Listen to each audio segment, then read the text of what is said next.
few years ago, something very weird happened with my best friend and I. I was 15 years old. One night I decided to sleep over at my friend's house. After a night of scary movies, we were in the mood to do something exciting. Not far from my friend's house was a demolishing site, a block of houses in a very terrible state that would be demolished the day after tomorrow. The local government would demolish them to make room for new houses. The whole site was fenced in and warning signs saying "Do not enter" hung everywhere. The houses were boarded up by planks. Doors and windows were sealed shut. No one could get in.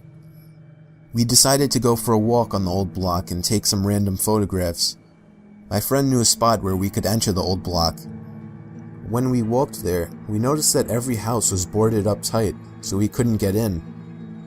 We noticed a house with a window on the top floor that wasn't very well boarded up. We could see into the room. We took a photo with a digital camera. Later we went home and took a look at the pictures we made. Suddenly, we came across the photo of the window. We saw a woman dressed in a brown raincoat with white skin and black hair as long as we could visibly see. The woman looked very sad. We hadn't seen any woman up there when we took the picture. Moreover, the windows and doors were boarded. We went back to the house to see if that was correct. After investigation, it really was. Everything was tied shut, and there was no woman.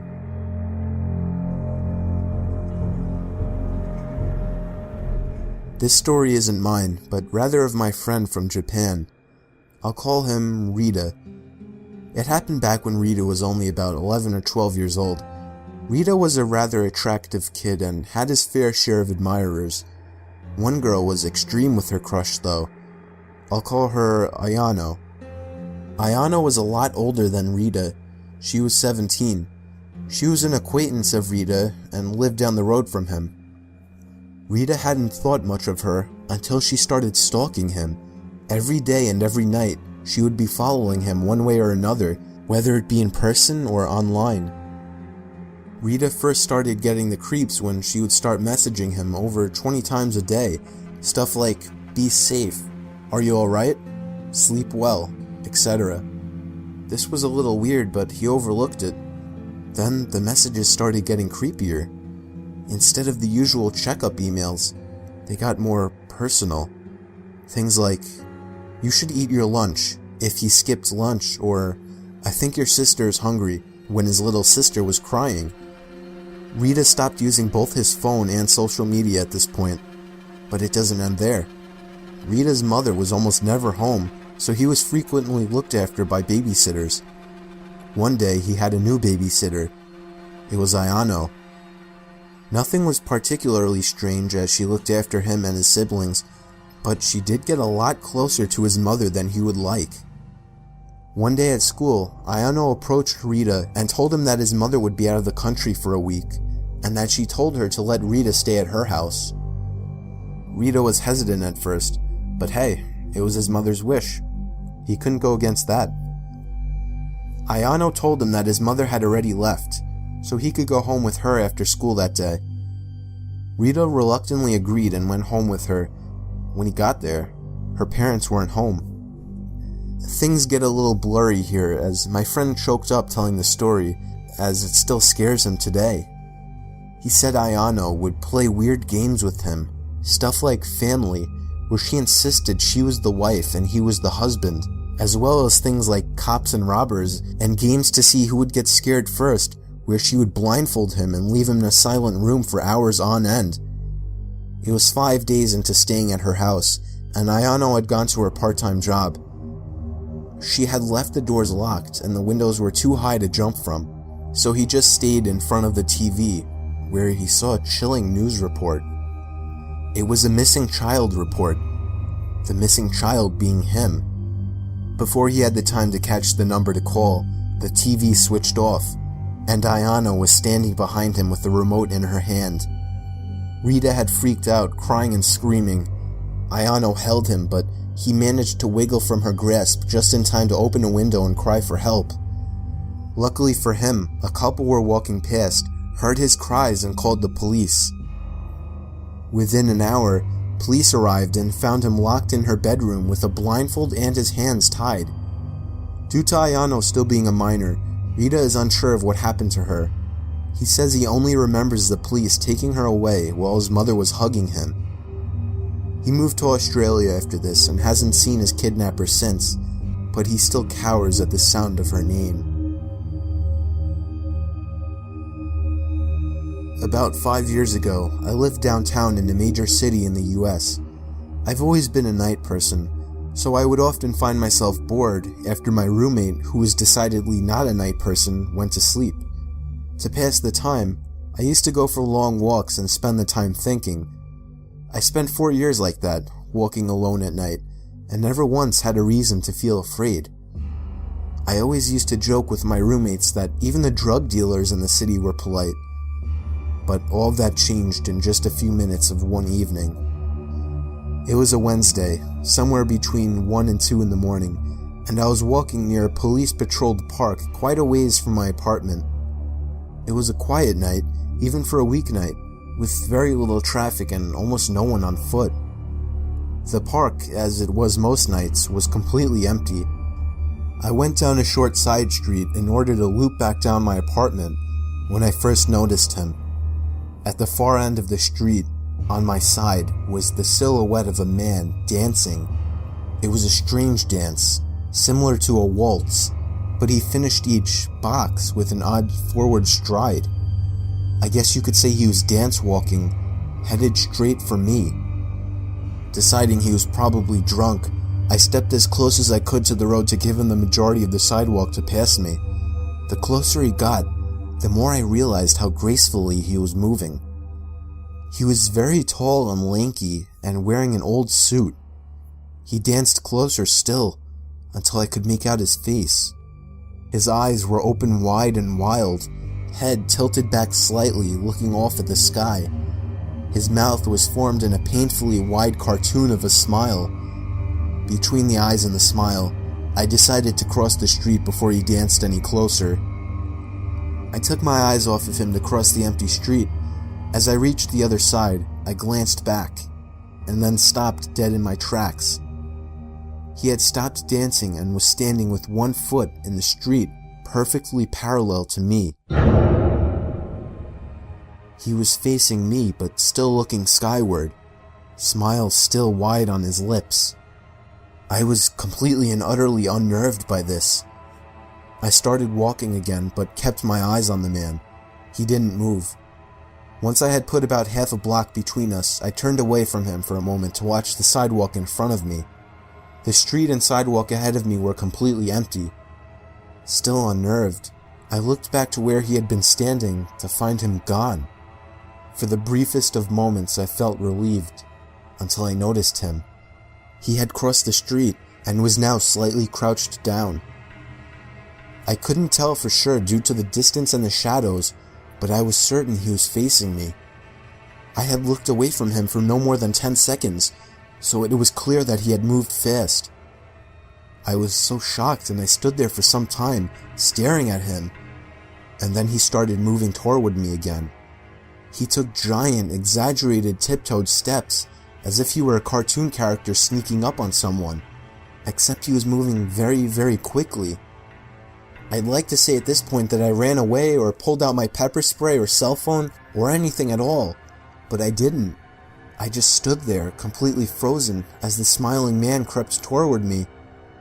And then he stopped again, about a car length away from me, still smiling his smile, still looking to the sky.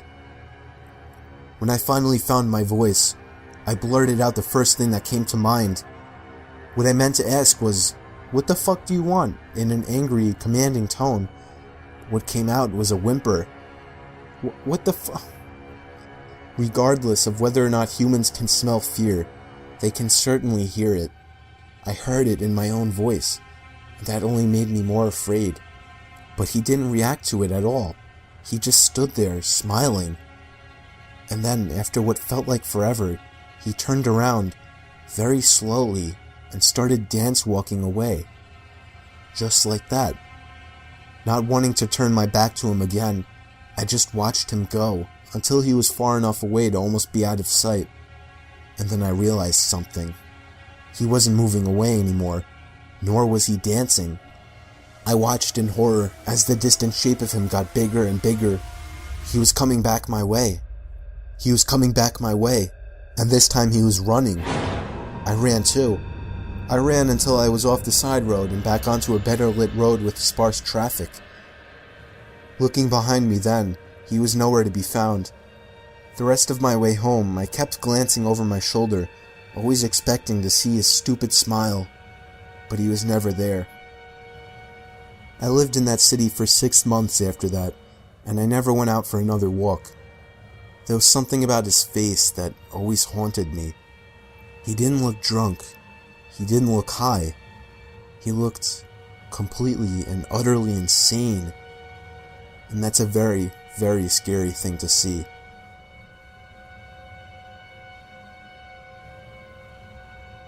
In the mid-80s, my mom was a cleaner in Australia. She would clean houses in suburban areas and would sometimes do houses in rural or wine regions. She would leave business cards at the local shops and got most of her business this way, and some through referrals and word of mouth. One day she got a call from a lady who sounded like she was around 60, asking Mom to clean her old farmhouse. She made a lot of odd demands, and Mom would usually meet clients before taking on new business. In this case, the lady did not want to meet my mom and said she would leave the keys under the front doormat. Mom agreed, mainly because the lady was quite obviously wealthy and was offering to pay Mom substantially more than she would reasonably expect. Mom went to the house on a Monday morning and said she already felt unnerved by the long driveway. The house was essentially in the middle of a very large and very empty property. She found the keys and started cleaning. About an hour into the clean, she hears the back door shut. Mom was told no one would be at the house, so she immediately felt unsafe. She stood frozen in the kitchen for what she said felt like 3 or 4 minutes, although she said it could have been much longer. There was no other car on the property. She wanted to leave immediately, but had 2 rooms left to do. Both were bedrooms. She said as time passed and she heard nothing else, she decided that perhaps it was nothing, or perhaps something had fallen and it wasn't the door after all. She walked up the hallway and stepped into the bedroom. All over the bed were black and white photos. As Mom got closer, she realized that the photos were all of her. Some were taken at our family home, and others were taken at other houses Mom would clean. Some through windows or over fences. She used the house phone to call the police and immediately drove to the end of the driveway. The lady ended up being investigated, but continued to claim that it was a break-in. After some time, the police stopped with their searching and we ended up moving to a new town 4 months later.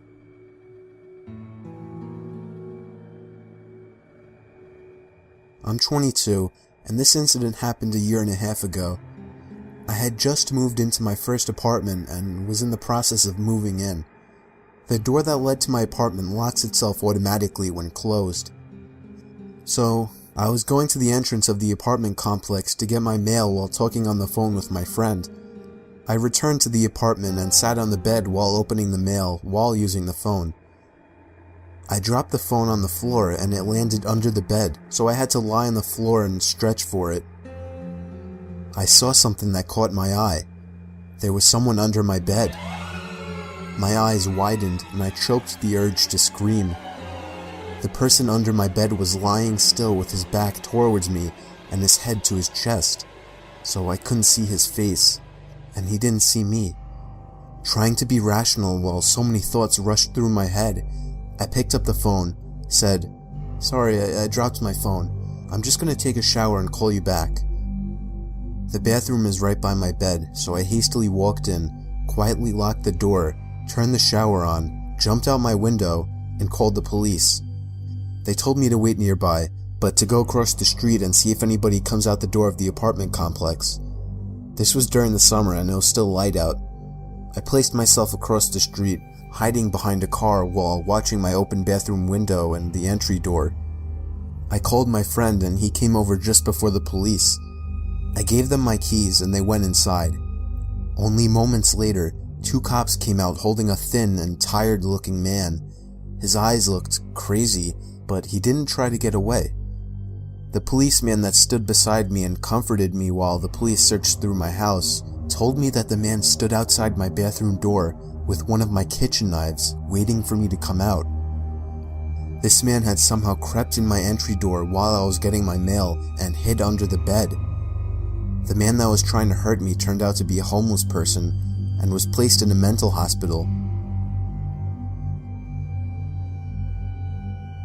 When I was 21, me and my girlfriend were upstate in my family's vacation mobile home. It was during a snowstorm and we were sitting on the couch next to the heater, snuggling and watching late night TV.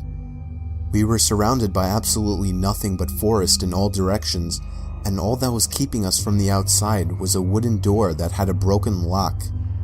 The last time my grandparents came up, my grandpa put a few cinder blocks by the door to use as a kind of barrier in the meantime, since the door opened inwards. Anyway, while we were watching TV, my girlfriend started shaking me, telling me she heard something outside. I assured her it was most likely a deer or a bear or something, but then 5 minutes later, my girlfriend looked at me again. I heard it too. I muted the TV so we could hear it better. It sounded like someone was messing around in the little lawnmower shed outside. My car was parked outside and all the lights were on inside. If there was anybody out there, they knew we were inside. My girlfriend was urging me to go outside and check it out, but I told her she must be crazy to think that I was going out there. The sound stopped and there was nothing but the sound of the storm outside now. After a few minutes, I felt it safe to shut the inside lights and open the blinds to take a quick look outside, but it was too dark to see anything.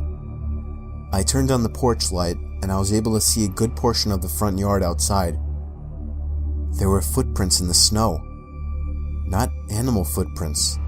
They were clearly shoe prints, and they were headed in the direction of the backyard. I went to open the curtains to the backyard window, and when I did, I felt the urge to scream, but my girlfriend did instead.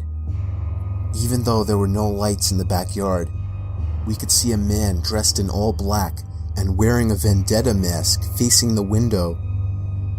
I immediately shut the blinds and told my girlfriend to go hide in the bedroom, while I grabbed my grandpa's hunting rifle out of the closet. I pushed the cinder blocks and a bunch of other heavy objects in front of the door as a barricade, shut all the blinds and lights, and went to hide with my girlfriend in the corner of the bedroom. There was a bang at the front door. He was trying to bust open the door. I don't even think he tried the knob, but it didn't matter either way. After a few futile bangs to the door, it seems the man finally gave up. I stayed up that whole night with the gun by my side while my girlfriend slept. We packed and left first thing in the morning, but the scary thing, there was a fresh set of footprints leading from the front yard window out into the woods. I haven't been up there since, but my grandparents have, and they said that there was no sign of a break-in or anything missing. I don't plan on ever going back up there. Back when my grandma was still alive, I would always walk down the block to her house every day to help with various chores. There was this one day that I walked over to her house the same time I always did and decided to let myself in. I was surprised she left the door unlocked. She was a very paranoid old lady and normally kept everything locked. I saw her bedroom door was opened upstairs and I heard her opening and closing drawers and cabinets. I walked upstairs calling Grandma, and as I was about 5 feet from the door, she slammed her bedroom door shut. I knocked, asking if everything was alright, and at that moment my cell phone began to ring. It was my grandma's phone number. I was so confused, but I picked up the phone anyway. My grandma was on the other end, telling me not to come over that day, as she was walking over to her seniors club. I felt my heart skip a beat as she told me this. I hung up the phone before she could say anything else, remaining silent. I knew exactly what was going on. I played dumb and said, "Grandma, I'll be downstairs," and made my way to my grandma's kitchen to grab a knife and dial 911. It remained silent in the bedroom after what happened. The police arrived and burst into the bedroom, and the loud and sudden bang of a gunshot caught me off guard. When the paramedics arrived and wheeled out the intruder, I recognized the man's face. It was my grandma's next-door neighbor. Apparently, he saw that my grandmother had left the house and broke in to look for jewelry. And when the police broke into the bedroom, they found the man hiding next to the door with a large knife in hand. If I had walked into that bedroom, I would have been as good as dead. The most haunting memory of my life. Me and my wife were getting home from dinner out, and as soon as we stepped out of the car, we noticed that our front door to our house was open. I told my wife to wait outside while I ran inside and ran straight up to our bedroom, where I hid the shotgun. I loaded the gun and scanned every single room upstairs. There was no sign of anybody. I made my way down to scanning the main floor, followed by the basement. There was no sign of anybody, and there was nothing missing or moved. I called the cops, and when they arrived, I told them what happened, and they began to investigate some rooms upstairs, followed by the basement. Nothing was turned up. They made a case of asking us if we were positive that we shut the door when we left. I myself was starting to have doubts, not completely sure if I had, but my wife remained confident that we had shut the door. The police seemed sure that if somebody had broken in, they didn't stick around long, as there didn't seem to be any signs of burglary. My wife was worried sick, crying that she wasn't comfortable being in the house. I comforted her the best I could, assuring her that whoever broke in the house left in a hurry. I finally fell asleep after hours of rolling around in the bed, but my sleep was immediately cut short by the disturbing scream of my wife. I looked at her, and she was staring intently in the direction of the closet. It hit me like a bullet just then. I had forgotten to check the second closet. I looked over and saw for the briefest second a man poking his head out of the closet before closing the closet door. Within 5 seconds, I had the shotgun loaded in hand and cocked it back to let the intruder know that I was armed. I screamed for him to come out, and just like that, the closet door opened, but instead of showing submission, he made a mad dash for the front door of the house. I could have shot him, but I didn't have it in me. He was never caught. He got away with it scot-free. I think having that gun saved us from a terrible fate. About a year ago, while still living under my parents' roof, I started experiencing some weird occurrences in my house, specifically my bedroom. While I was laying awake in my bed one late night, I heard a creaking sound coming from across the bedroom. My closet door had somehow been opened. When I got up to check it, I subconsciously checked for anybody inside my closet, even though I was 26 years old. Of course there was nobody inside, so I shut the door and went back to bed. Later that same night, I would hear rumbly, rattling noises coming from up above the ceiling. It sounded like something in the air ducts. It was a very strange sound. I really had no idea what to think about it. But as soon as it stopped, I kind of forgot about it quickly and fell asleep. In the morning, I did tell my dad about sounds in the attic the previous night, but annoyingly, he didn't seem too interested, or he just didn't take me very seriously. That night, I again lay in my bed awake, reflecting on life, when yet again, the slow creak of the closet door creeping open broke the silence. This time, I felt genuinely afraid. I knew the door was completely shut. It would take somebody twisting the doorknob for it to be able to push open. This time I took an extra careful look inside the closet for anybody, even though it wasn't a big closet and there really wasn't anywhere somebody could hide. I rationalized it as being a broken doorknob or something, and that same night, I again heard the rattling sounds coming from above the ceiling.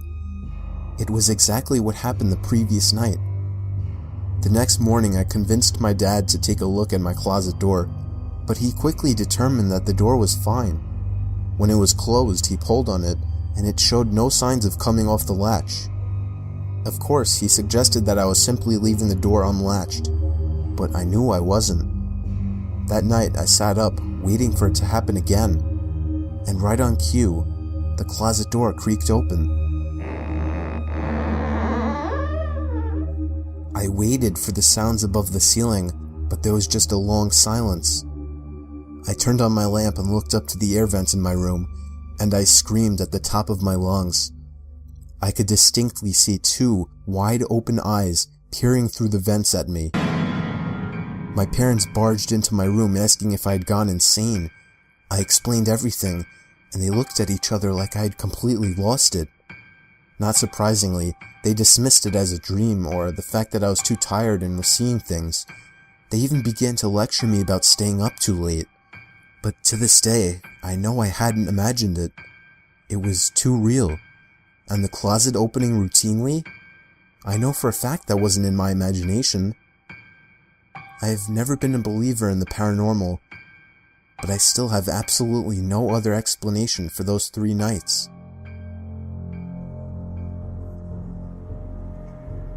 I live in the Poconos with my wife and kids. There's a small lake about a quarter mile away from our backyard. I commonly take my kids down there to go swimming. Up until last week, that is. Now, I'm never letting them go down there again. I haven't told anyone about this in fear of sounding crazy. It was last Saturday. We went over to the lake and set up our chairs on the sand. It's like a little private beach in our own backyard. It's been amazing. Me and my wife sat in our beach chairs enjoying the sun while our kids were splashing around in the water. I always tell them not to go too deep. They're still young, 6 and 8. We sat there for a good 2 hours that day. Neither of us were in the mood to get wet. Eventually, my wife got tired and decided to walk back home. I agreed to stay with the kids a little while longer, as they were somehow still having so much fun playing in the sand and water.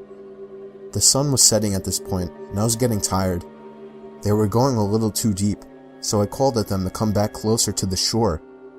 They couldn't hear me apparently, so I stood up and got closer. Before I could call them again, I noticed something in the water. It looked like a black, roundish object, and it was moving closer to my kids. I ran into the water closer to my kids, calling them to come out.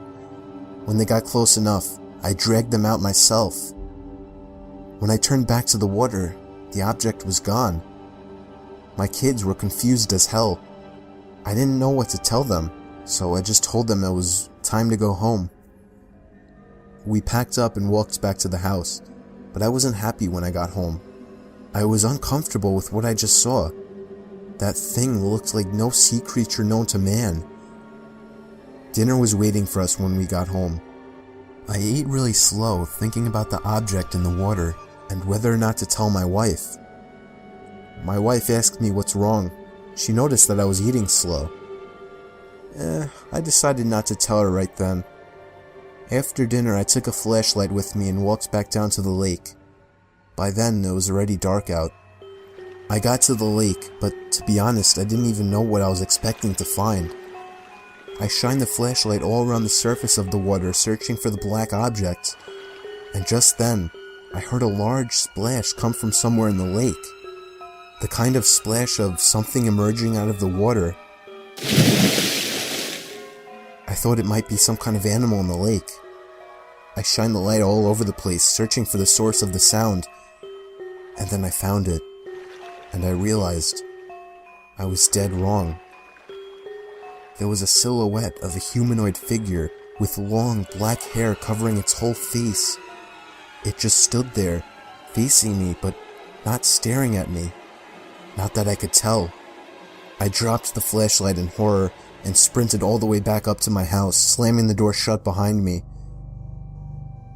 I haven't told anybody about this. What kills me is that lake is only a quarter mile away from my house, and for all I know, that thing could be watching me through my window right now as I write this.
The vanishing hitchhiker.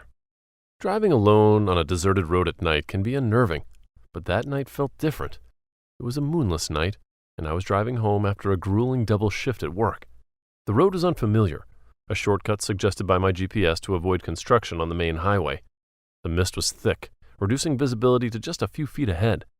It felt as if I was the last person on Earth, my car the only thing disturbing the stillness of the night. I had been driving for what felt like hours, my eyes heavy and my mind drifting. I couldn't wait to get home and collapse into bed. The GPS signal had flickered out a few miles back, leaving me to navigate the twists and turns on my own.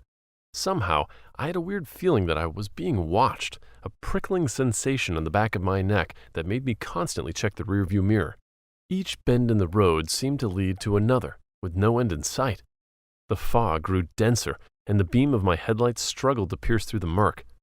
I turned up the heater to ward off the chill, but it did little to dispel the growing sense of dread. As I continued driving, my thoughts wandered to urban legends and ghost stories I had heard over the years, tales of haunted roads and mysterious figures that appeared out of nowhere.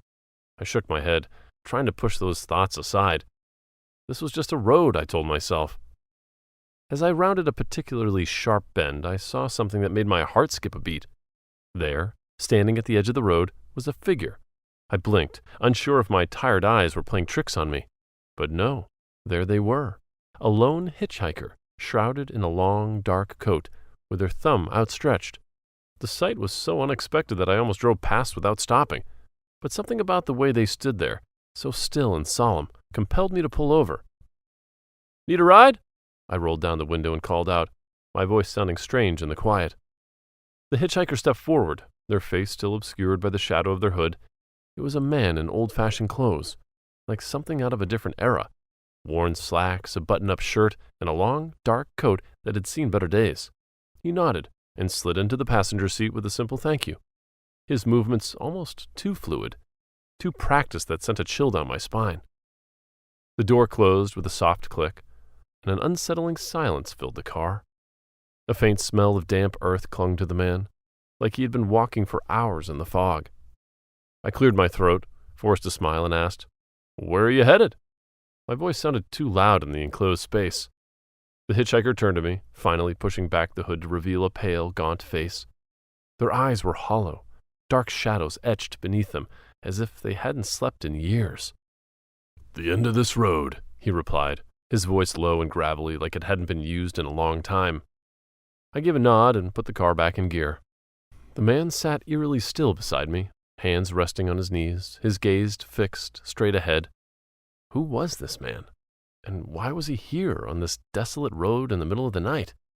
I wanted to ask so many questions, but something held me back.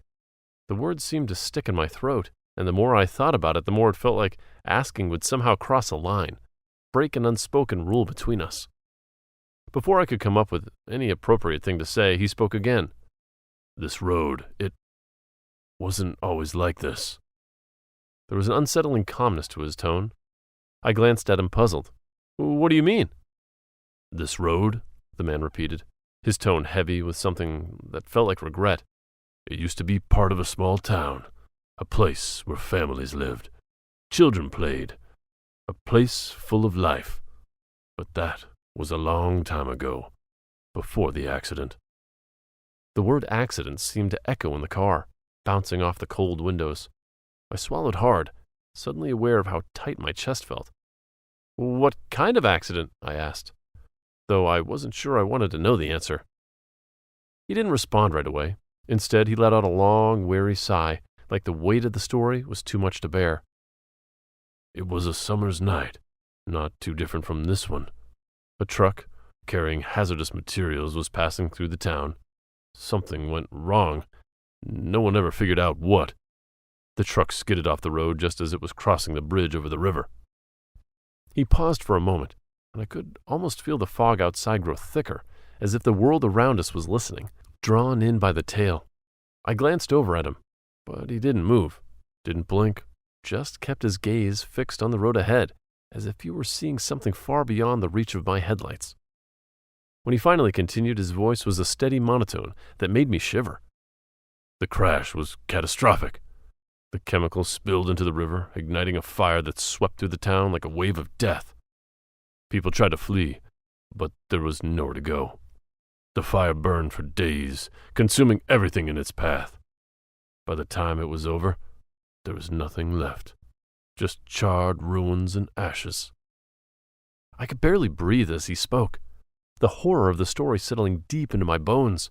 I had never heard of such an incident, and it seemed impossible that something so tragic could be forgotten.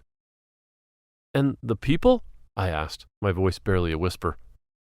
His gaze finally shifted towards me, his eyes hollow and dark.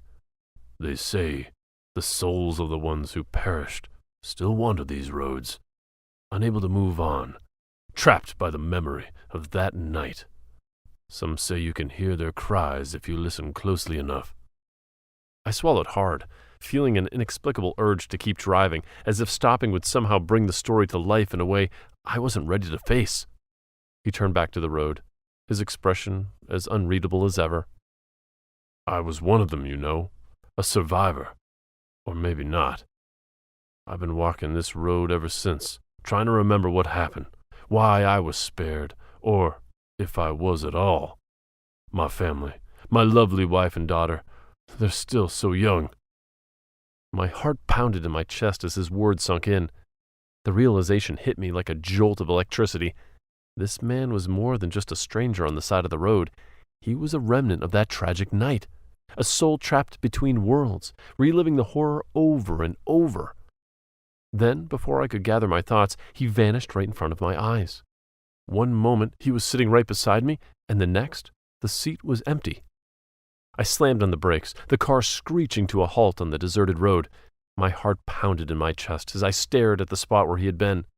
The door was still shut, and there was no sign that anyone had been there at all, except for an old photograph lying on the seat. The edges of the photo were singed, as if it had been caught in the very fire he spoke of. With trembling hands I picked it up. The picture was faded and worn, but I could make out the image of a happy family, parents with their young daughter smiling at the camera. The man's face was unmistakable, and this must be his family. They were the ones he had been searching for, the ones lost in the flames all those years ago. And now, somehow, they were part of this endless night, trapped just like him.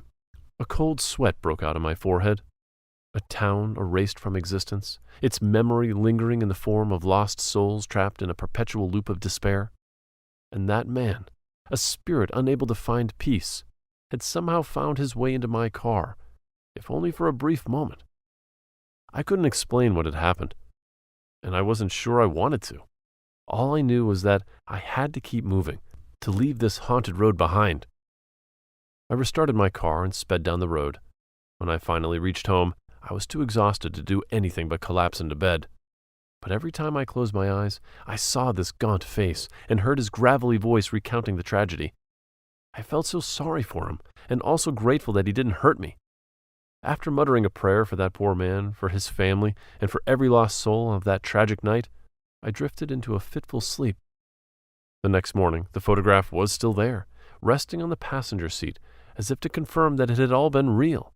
I didn't throw it away, just slipped it into a drawer to acknowledge that this story wasn't mine to forget. It belonged to the hitchhiker, and perhaps, in some strange way, it was now a part of me too. The Secret of the Hidden Road. I was driving alone on a deserted highway, the kind of road that stretches endlessly into the night, with nothing but my headlights piercing the darkness. The rhythmic hum of the engine and the monotonous stretch of asphalt were making it increasingly difficult to keep my eyes open. I could feel the heaviness in my eyelids, the struggle to stay awake becoming more intense with each passing mile. Despite knowing the dangers of driving while tired, I had convinced myself I could make it home. The clock on the dashboard showed 2 a.m., a time when sensible people were asleep in their beds. The isolation of the road, with no other cars in sight, added to the eerie stillness of the night. The radio was playing softly, but the music did little to keep me alert. I opened the window, hoping the cool night air would help, but it only made me shiver. My vision blurred momentarily and I blinked hard, trying to refocus. I kept reminding myself that I was almost there, that I just needed to hold on a little longer, but no matter how hard I tried, my body yearned for rest. To keep myself awake, I tried singing along to the radio, but my voice sounded hollow and strained in the empty car. I slapped my cheeks, rolled down the window further, and cranked up the volume. But the tiredness was relentless. Every minute felt like an hour, and my head nodded involuntarily. I shook myself awake, panic surging through my veins. I couldn't afford to fall asleep now, not in the middle of nowhere. Suddenly, a pair of headlights appeared in my lane, coming straight at me. My heart leaped into my throat. Instinctively, I jerked the steering wheel to the right, the tires screeching in protest. The car veered off the road, and I lost control, skidding wildly. Time seemed to slow as I fought to regain command of the vehicle. Miraculously, I managed to avoid the oncoming car, but I found myself on a narrow, unmarked road I had never seen before. My breath came in ragged gasps, my heart pounding in my chest. I pulled over to the side, trying to calm down and make sense of what just happened. This narrow road was unlike any I had driven on. I was enveloped in darkness. The trees formed a thick canopy overhead, making it hard to see beyond the reach of my headlights. There were no signs, no indications of where I was or where this road led. I glanced in the rearview mirror, expecting to see the other car, but there was nothing but darkness behind me. It was as if the car had vanished into thin air. I tried to rationalize it, telling myself that the other driver must have sped away. The road I had stumbled onto was eerily quiet, the only sound the crunch of gravel under my tires. I debated turning back, but the path was too narrow to easily reverse. With no other choice, I continued forward, my senses on high alert. The further I went, the more disoriented I became. The narrow road winding through the thick forest, as if it was leading me into an entirely different world, one where time and reality blurred together. The darkness felt thick and oppressive. My headlights barely penetrated the gloom. I saw abandoned cars on the side of the road, their doors hanging open like their occupants had fled in a hurry. I could feel my pulse quicken, every instinct screaming something was terribly wrong. At one point, I saw movement up ahead, something darting across the road. I slammed on the brakes, heart racing. Squinting into the darkness, I caught sight of a figure standing just beyond the reach of my headlights. It was a woman, her clothes tattered and her face obscured by matted hair. She stood motionless, staring at me, with an intensity that sent chills down my spine. Gathering my courage, I called out to her, but she didn't respond. Instead, she slowly raised her arm and pointed down the road. I followed her gaze, my eyes strained to see what she was indicating. Then, as suddenly as she had appeared, she vanished into the shadows. I sat there, frozen in my seat, sweat forming on my brow despite the cool night air. Who was she? What was she doing out here in the middle of nowhere? The questions swirled in my head, but there were no answers. My nerves were on edge as I continued down the road. The silence was deafening, broken only by the growl of my engine and the distant hoot of an owl. I turned on my high beams, hoping to dispel the shadows, but they only seemed to deepen the darkness. I kept glancing in the rearview mirror, half expecting to see the woman standing behind me. My car's radio, which had been off, suddenly crackled to life with static and disjointed voices. I felt a chill run down my spine, and the hairs on the back of my neck stood up. A primal fear told me I was not alone on this road, as I could hear footsteps matching the pace of my car. Panic began to set in as I pressed down on the accelerator, desperate to escape this nightmare. The air grew colder, and I could see my breath fogging up the windshield. I heard a distant haunting melody, like a music box playing in reverse. I passed a dilapidated house with flickering lights in the windows, but when I looked back, it was gone. I began to question my sanity, wondering if I had somehow driven into another dimension, or if this was all a figment of my exhausted mind. The fear was all-consuming, a suffocating presence that made it hard to breathe. I knew I had to get off this road, but every turn seemed to lead me further into its depths. Just when I thought I couldn't take it any longer, I saw a blinding light ahead. My car lurched forward, and I felt an impact that jolted me awake. Gasping for breath, I realized I was back on the main road. My car crashed into a ditch. I must have passed out after swerving to avoid the oncoming car. There was no hidden road, no eerie figures, no weird voices. It had all been a terrifying hallucination, a product of my sleep-deprived mind. I sat there for a moment, trying to steady my racing heart and comprehend what had just happened. The realization that it was all in my head was both a relief and a new source of fear. If my mind could create such vivid horrors, What else was it capable of? I checked myself for injuries, finding only minor cuts and bruises. The car was damaged, but still functional. I took a deep breath and tried to calm myself, but the adrenaline was still coursing through my veins. I replayed the events in my mind, piecing together the moments of the hallucination and the reality of my situation. The fear I felt was real, even if the events were not. Shaking, I managed to climb out of the car and call for help. As I waited for the tow truck to arrive, the awareness of how close I had come to a potential fatal accident hit me hard. I knew I'd been incredibly lucky to escape with just a scare. I had learned a hard lesson about the dangers of driving while sleepy. I promised myself that I would never again let exhaustion take control behind the wheel. The road could be a dangerous place, and the mind even more so when it was pushed beyond its limits. The suicide animals. It was a late Friday night, much later than we'd planned to be out. My wife and I had just left a friend's housewarming party in the countryside. The celebrations had gone on longer than expected, and now we found ourselves driving home through the dark, empty roads. The sky was clear, dotted with stars that seemed to glimmer brighter in the absence of city lights. The road ahead stretched out like a black ribbon, illuminated by only the beams of our headlights. I could hear my wife's soft breathing beside me as she started to doze off. I glanced at the clock on the dashboard. It was nearly midnight. We still had a good 30 minutes of driving left before we'd reach home. I was tired, but the peacefulness of the drive was almost meditative, keeping my senses sharp despite the late hour. Suddenly, something darted out of the darkness ahead. My heart leapt into my throat as a deer appeared, its eyes wide with terror, sprinting straight towards our car. I slammed on the brakes. The car came to a screeching halt, but it was too late. The deer collided with our windshield, the impact shattering the glass and filling the night with the sound of chaos. My hands were shaking as I tried to steady the car. I looked over at my wife, who was now fully awake and staring at me with wide, terrified eyes. "Are you okay?" I asked, my voice trembling. She nodded, though she looked as shocked as I felt. What the hell just happened? I took a deep breath, trying to calm my racing heart. "I don't know," I replied. "It just jumped out of nowhere." We sat in stunned silence for a few moments, trying to process what had just happened. The deer lay motionless on the hood of our car, its lifeless eyes staring back at us. I fumbled to unbuckle my seatbelt, and we both got out of the car, the cold night air hitting us like a slap. The front of the car was a mess. Shards of the windshield were scattered across the dashboard and seats, and the hood was dented where the deer had hit it. "What do we do?" my wife asked, her whole body shaking. I couldn't tell if it was because of the cold or the fright or both. The sight of the dead deer was unsettling, but what really got to me was the way it had come at us. It was almost as if it had wanted to hit the car, like it had been running towards its own death. We stood there for a few minutes, unsure of what to do. I tried calling for help, but there was no signal. We were completely alone. Finally, we decided to move the deer off the road.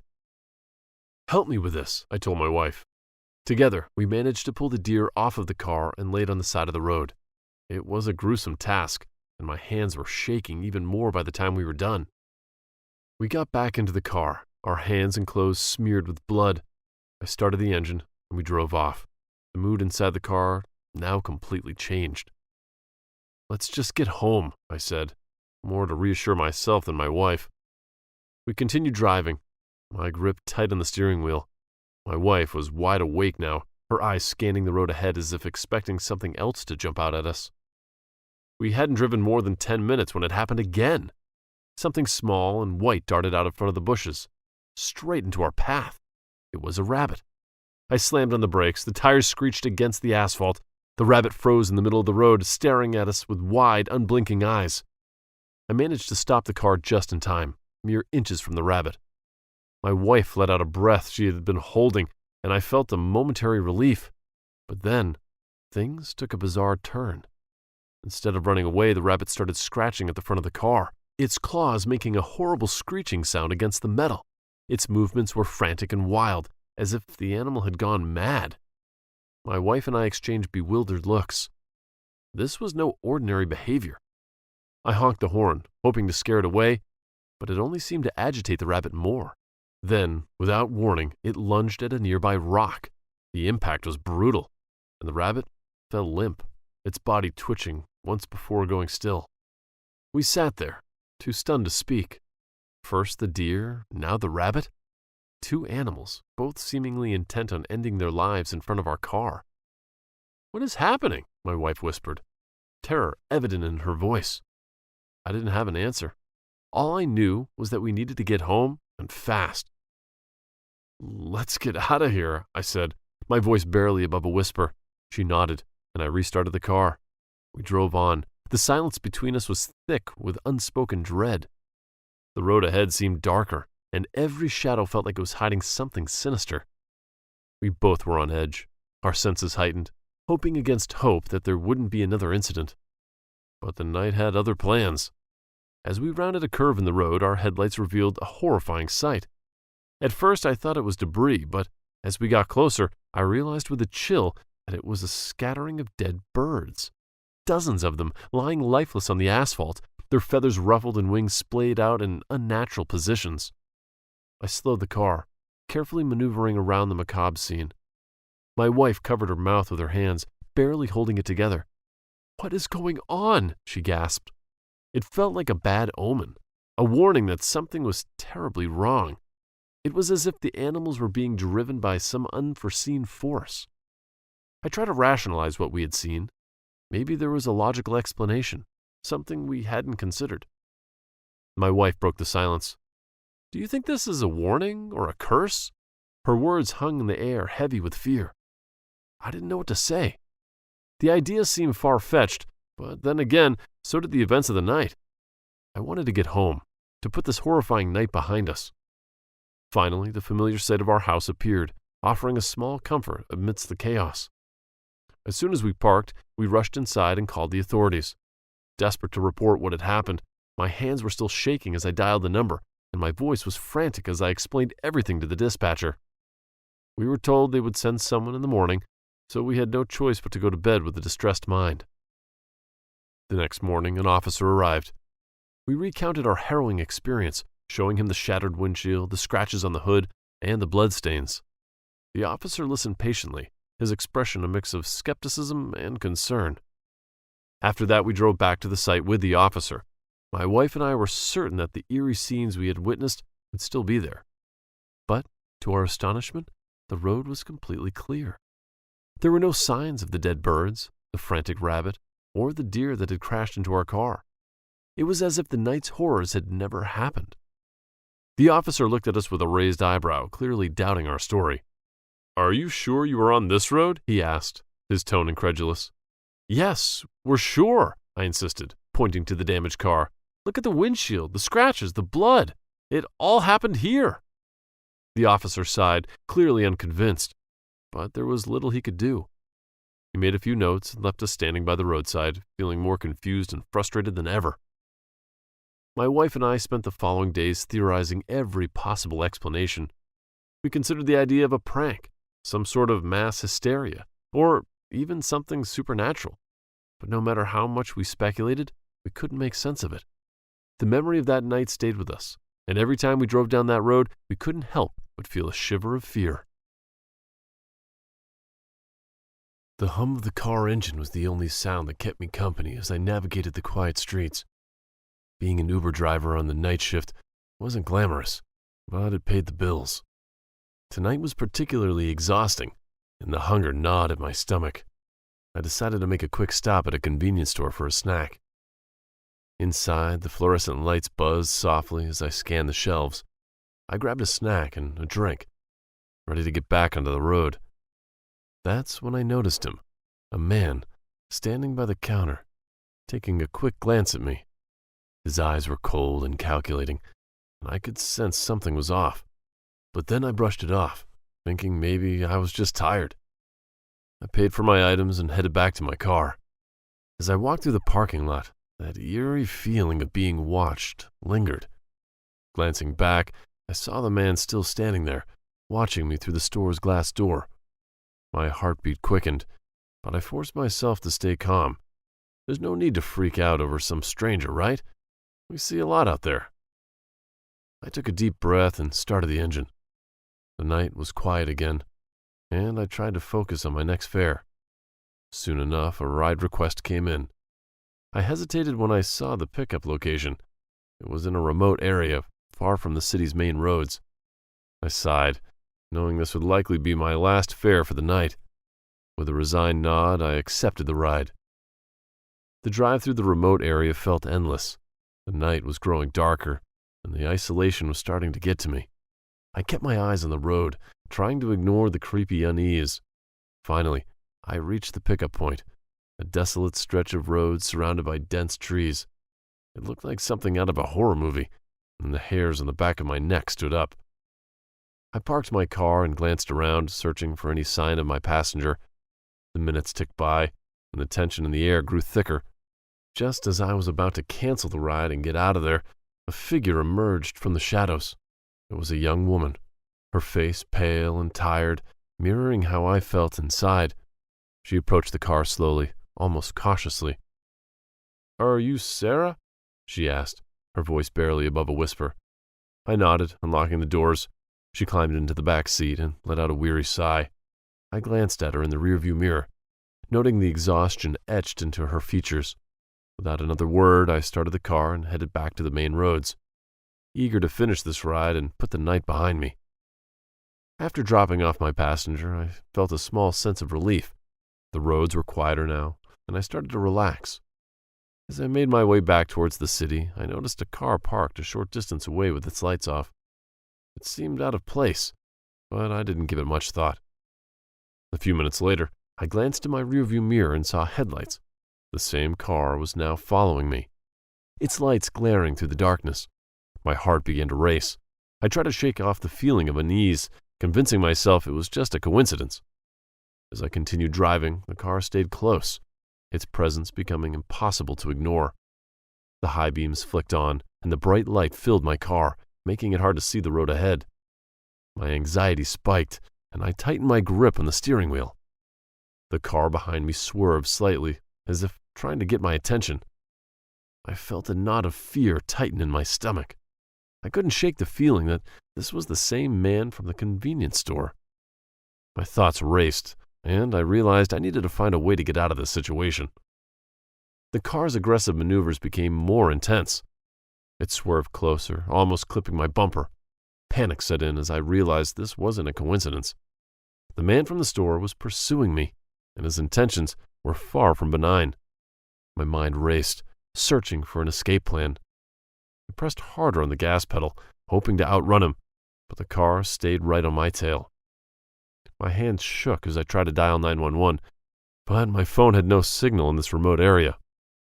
The realization that I was completely alone hit me hard. I was on my own. The car behind me started to ram into my bumper, jolting me forward. My heart pounded in my chest as I struggled to maintain control of the vehicle. I took a sharp turn onto a narrow, winding road, hoping to lose him, but he followed effortlessly. The headlights filled my rearview mirror, blinding me. My fear deepened. I had to keep moving. The car behind me revved its engine, and I could see the driver's silhouette. It was him, the man from the convenience store, his face twisted with malicious intent. Desperation took over. I swerved onto a dirt road, kicking up dust and gravel. My car bounced violently over the uneven terrain, but I couldn't afford to slow down. The pursuer's car was relentless, its high beams cutting through the darkness like knives. I prayed for a miracle, for something to save me from this nightmare. With no other option, I decided to head towards the nearest town, hoping to find help. I just needed to stay ahead, to keep driving, and not let him catch me. I had to think fast. My only chance was to lose him on the back roads, where the twists and turns might give me an edge. I took another sharp turn, the tires screeching against the asphalt. My car lurched as I navigated the narrow lanes, the darkness making it difficult to see. I glanced in the mirror and saw the car still there, unwavering in its pursuit. My heart pounded, and my hands were slick with sweat. Up ahead, I spotted a fork in the road. Without hesitation, I veered left, hoping the sudden change would throw him off. For a moment, it seemed to work. The headlights disappeared, and a flicker of hope ignited within me. But my relief was short-lived. The lights reappeared, closer than before. My fear escalated. I pushed the car to its limits, the engine roaring as I raced against time. The landscape blurred past me, a mix of shadows and faint outlines of trees. The road was getting rougher, and I felt every bump and pothole jarring my bones. In a final bid for safety, I headed towards a more populated area, hoping the presence of the other people would deter him. I sped through the quiet streets, my eyes scanning for any signs of life. The car behind me showed no signs of stopping. Then, up ahead, I saw it. A gas station with lights on. My last hope. I swerved into the parking lot, screeching to a halt. I jumped out, running towards the entrance. I glanced back and saw the car slowing down, but not stopping. The man stayed inside, watching me with those cold, calculating eyes. I banged on the door, praying someone would answer. I needed help, and I needed it now. As I banged on the gas station door, the weight of my situation hit me. The man from the convenience store had been following me all along. Panic turned to determination. I couldn't rely on anyone else. I had to confront this threat head on. I grabbed a tire iron from my trunk, my hands trembling. I took a deep breath, trying to steady my nerves. The car was now parked at the gas station entrance, its engine idling. The man's silhouette was visible through the windshield, his eyes fixed on me with a chilling intensity. Summoning every ounce of courage, I stepped forward. "What do you want?" I shouted, my voice echoing in the still night. The man didn't respond, but the sinister look on his face said it all. He was toying with me, enjoying the fear he was causing. He got out of the car, moving slowly towards me. I tightened my grip on the tire iron, ready to defend myself. The distance between us closed, and I could see the malicious intent in his eyes. My heart pounded in my chest, but I stood my ground, refusing to be a victim. The moment of confrontation had arrived. The man advanced, and I could see the malevolence in his eyes. Every instinct screamed at me to run, but I stood my ground, clutching the tire iron tightly. He lunged at me, and I swung the tire iron with all my might, striking his arm. He staggered back, momentarily stunned. Seizing the opportunity, I ran towards my car. The adrenaline surged through my veins, propelling me forward. Just as I reached the car door, he recovered and charged again. I turned and struck him again, this time hitting his leg. He fell to the ground, writhing in pain. My hands shook, but I couldn't let up. I needed to escape. I jumped into my car and locked the doors. The man struggled to get up, his eyes burning with rage. I started the engine and floored the gas pedal. The tires screeched as I sped out of the gas station, leaving him behind. In my rear-view mirror, I saw him stumbling to his feet, but I didn't look back. My focus was on getting to safety, to the nearest police station. I had survived the encounter, but the fear lingered, driving me to find help as quickly as possible. With my heart still pounding, I drove straight to the nearest police station. The bright lights were a beacon of safety in the dark night. I stumbled out of the car and rushed inside, breathless and terrified. I told the officers everything about the man, the chase, and the confrontation. They listened intently and assured me they would handle it. Sitting in the station, surrounded by safety, I finally felt the tension begin to ease. The ordeal had shaken me to my core, but I knew I was safe now. It was a late, lonely night, and I was driving home after a grueling day at work. The road ahead seemed never-ending, and I was exhausted, my eyes heavy and my blinks getting longer. The car's headlights cut through the darkness, but it felt like I was the only person left in the world. Out of habit, I reached for the radio dial. The usual static greeted me, but tonight it felt different. I twisted the knob, trying to find a station, but all I got was more static. A weird, uneasy feeling started to creep in, like a cold fog filling the car. My fingers hovered over the dial and the static began to change. It sounded more sinister, almost like a whisper. I leaned in closer, trying to make it out, and then I heard it.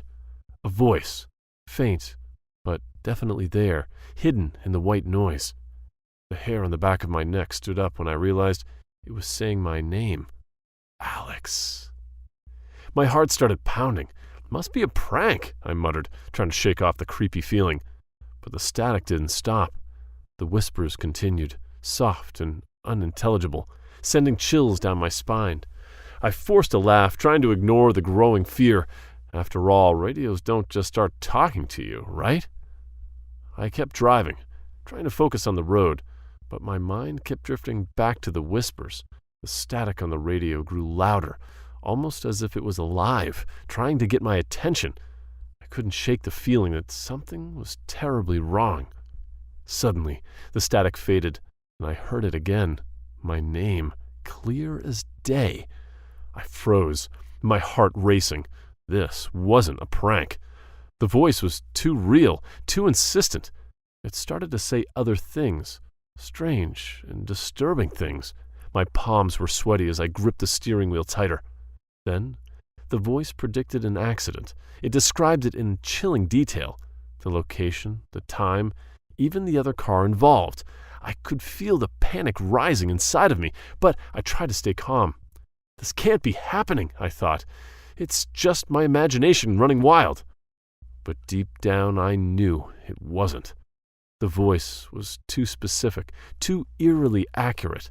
I glanced at the clock on the dashboard. The time matched what the voice had said. My stomach churned with dread. I didn't want to believe it, but I couldn't ignore it either. I tried to change the station, but the whispers came back, more urgent and insistent. It's like the radio had a mind of its own, refusing to let me go. Desperate to escape the unsettling messages, I focused on getting home, but the dread lingered, heavy and oppressive. As I drove on, trying to ignore the whispers, I felt a growing sense of unease. The road ahead was dark and empty, and the only sound was the hum of the engine and the eerie static from the radio. Suddenly, the whispers became clearer, repeating the details of the predicted accident over and over. Out of nowhere, headlights appeared in my rearview mirror, rapidly approaching. My heart raced as the car swerved into my lane, just like the voice had described. I yanked the steering wheel to the right, narrowly avoiding a collision. My car skidded, tires screeching, before coming to a stop on the shoulder. Breathing heavily, I looked back to see the other car speeding off into the night. The voice on the radio had been right. I sat there for a moment, trying to collect myself, my hands trembling on the wheel. The fear that had been gnawing at me exploded into full-blown panic. This wasn't just a creepy coincidence. Something was seriously wrong. I tried changing the station again, desperate to hear anything else, but the radio refused to cooperate. The whispers continued, more insistent now, almost angry. It felt like the radio was alive, like it knew I had narrowly escaped and wasn't done with me yet. I could feel my sanity slipping, the reality of the situation crashing down on me. Shaking off the near miss, I got back on the road, but the sense of dread was overwhelming. The whispers had stopped, but now the radio was playing something else. Snippets of conversations. At first, they were random, but then I recognized them. They were my conversations, things I had said earlier that day, private things I'd only shared with close friends. It was like the radio was eavesdropping on my life. The unease turned into full-blown paranoia. I felt like I was being watched, like someone or something was in the car with me. The snippets of conversation faded into eerie sounds, children laughing, screams, and unsettling noises that made my skin crawl. I turned the volume down, but the sounds persisted, invading my mind. I checked the back seat, half expecting to see someone there, but it was empty. The car felt colder, and then a shadow seemed to move in the corners of my eyes. My heart was pounding, and every instinct screamed at me to get out of the car, but I was in the middle of nowhere. There was no safe place to go. I tried to rationalize it, telling myself it was just the radio acting up, maybe some kind of interference, but it didn't help. The fear was too real. I felt trapped, isolated in my own car, with no escape from the haunting sounds. My breaths came in shallow gasps as I gripped the steering wheel, my knuckles white. The road stretched out endlessly before me, and I knew I had to keep driving, but every mile felt like it was pulling me deeper into a nightmare. I had to get home. I had to escape this terrifying experience, but the fear was suffocating, pressing down on me like a heavy weight. Just when I thought things couldn't get any worse, the radio crackled back to life with a new intensity. The whispers were gone, replaced by a clear, cold voice. It spoke directly to me, giving precise warnings. "Don't take the next turn," it said, and I hesitated, feeling an icy chill run down my spine. I was tempted to ignore it, to prove to myself that It was all in my head, but something stopped me. I listened, and as I passed the turn, I saw the flashing lights of a police barricade in the distance. If I had taken that turn, I would have driven straight into a dangerous situation. The voice had saved me. The warnings continued, each one more urgent and specific than the last. "Slow down, there's ice ahead," it would say, and sure enough, I'd see the glistening patches on the road. "Stay in the right lane," and I'd avoid a sudden obstacle on the left. My fear grew with every instruction, but I couldn't deny their accuracy. The voice knew things I couldn't possibly know. The tension was unbearable. Every moment felt like a test, a challenge to my sanity. I didn't want to trust the voice, but it was keeping me safe. It was as if the radio was possessed, guiding me through the night with supernatural knowledge. My mind raced with questions. Who or what was behind this? And why was it helping me? The more I thought about it, the more scared I became. The radio wasn't just a device anymore, it was a lifeline, a connection to something beyond this world. My heart pounded as I followed each directive, my fear and curiosity intertwined. I had to find out what was happening, but I was too terrified to stop. I couldn't take it anymore. The fear was too much, and I had to make it stop. I reached over and tried to turn off the radio, but the knob wouldn't budge. Panic surged through me. I yanked the power cord, pulled out the antenna, even banged on the dashboard, but nothing worked. The radio stayed on, the voice still speaking in eerie warnings. Desperate, I pulled over to the side of the road. I rummaged through the glove compartment looking for anything that might help. My hands were shaking as I found a screwdriver.